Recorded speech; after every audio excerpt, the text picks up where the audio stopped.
BJP के सांसद कमलजीत सहरावत भी हमारे साथ हैं फोन लाइन पर। मैम, बहुत स्वागत है आपका टोटल टीवी पर। सवाल ये कि आम आदमी पार्टी के मुखिया अरविंद केजरीवाल ने इस्तीफे का बड़ा ऐलान किया है, किस तरह से देख रही है बीजेपी इस ऐलान को? ये ऐलान मजबूरी का ऐलान है। ऑनरेबल कोर्ट ने विद कंडीशंस बेल दी है।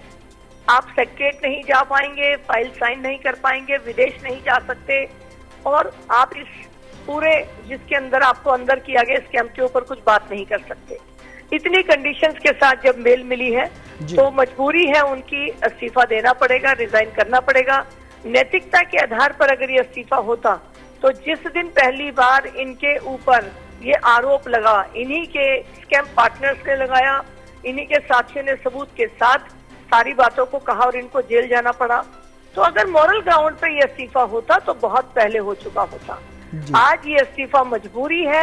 ऑनरेबल कोर्ट के जो कंडीशंस है उनको कंप्लाई करने के लिए आवश्यक है कि इन्हें इस्तीफा देना पड़ेगा। जी कमल जी, सवाल ये कि केजरीवाल लगातार केंद्र सरकार पर, बीजेपी पर आरोप लगाते रहे हैं कि जांच एजेंसियों का दुरुपयोग केंद्र के द्वारा किया जाता रहा है। उन्होंने 90 से 95 दिन का क्रांतिकारी मुख्यमंत्री भी खुद को बताया और उन्होंने तमाम आरोप बीजेपी पर लगाए। साथ ही ये भी कहा कि जिस तरीके से एजेंसी को दुरुपयोग करके मुझे झूठे केस में फंसाया गया, उसमें कहीं ना कहीं बीजेपी की रणनीति, यानी कि ये एक जो कदम केजरीवाल की तरफ से उठाया गया है, इसमें कई सवाल ऐसे उन्होंने बीजेपी पर खड़े किए, केंद्र सरकार पर खड़े किए, जिससे आम आदमी पार्टी हमलावर होती हुई नजर आई।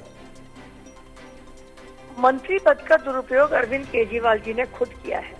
खुद का 48 करोड़ के घर की रेनोवेशन के लिए डिपार्टमेंट के सारे रूल बदलकर फाइल्स की जो एक लिमिट होती है फंड्स की, वो चेंज कर दी।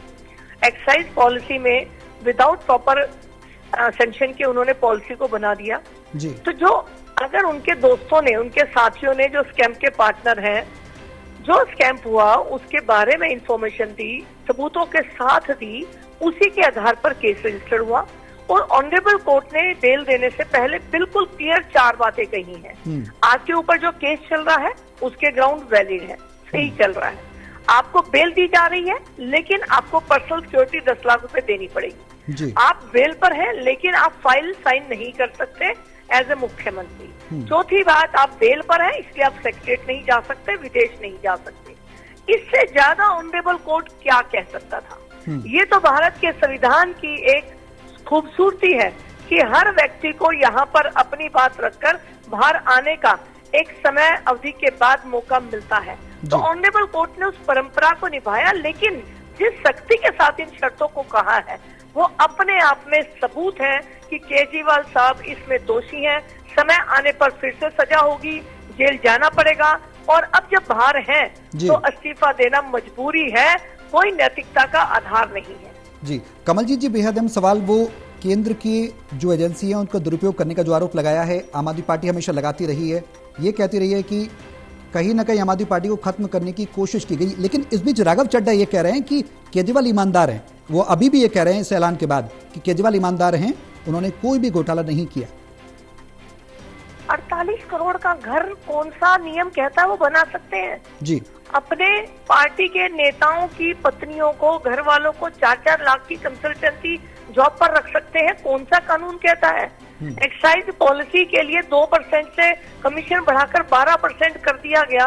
पूरी नॉन कंफर्मिंग एरिया में नक्शा जहां पास नहीं करा सकता आदमी, वहां पर शराब की दुकान खोलने के लिए उनको पूरी लिबर्टी दे दी गई। इससे बड़ा कोई सबूत हो सकता है करप्शन का? जी। अब खुद के लिए कोई भी अपने लिए तमगे बांधे तो उसके लिए क्या किया जा सकता है? वो शहीद भगत सिंह जी का नाम लेते हैं तो वो नाम भी अपवित्र हो जाता है उनके मुंह से आकर, क्योंकि वो व्यक्ति जिसने देश के लिए दिया, और ये सिर्फ परिवारवाद की राजनीति करते हैं। चुनाव के दौरान आपने देखा होगा उनकी पत्नी रोड शो करने के लिए आई लोकसभा चुनाव में जी। यानी पार्टी के किसी कार्यकर्ता, किसी मंत्री पर भरोसा ही नहीं है। खुद जेल में तो पत्नी को भेज दिया। तो ये परिवारवाद का सबसे बड़ा उदाहरण है। और जिस तरह से उन्होंने 48 करोड़ का मकान बनाया एक्साइज पॉलिसी की, ये सब जनता के सामने है, जनता सब देख रही है। और ये इस्तीफा नैतिकता के आधार पर नहीं, मजबूरी में दिया गया इस्तीफा है जी। कमल जी, एक सवाल और बेहद अहम, वो सवाल ये कि मनीष सिसोदिया ने अभी प्रेस कॉन्फ्रेंस की, संजय सिंह ने भी प्रेस कॉन्फ्रेंस की। उन्होंने प्रेस कॉन्फ्रेंस के जरिए कहा कि एक तरीके से जो जांच एजेंसियां उनको इसलिए इस्तेमाल किया जा रहा है आम आदमी पार्टी के विरुद्ध कि आम आदमी पार्टी को खत्म करना चाहती है बीजेपी, केंद्र सरकार करना चाहती है, काम नहीं करने देना चाहती है। तमाम सवाल वो उठाते रहे हैं। इन आरोपों पर आपका जवाब?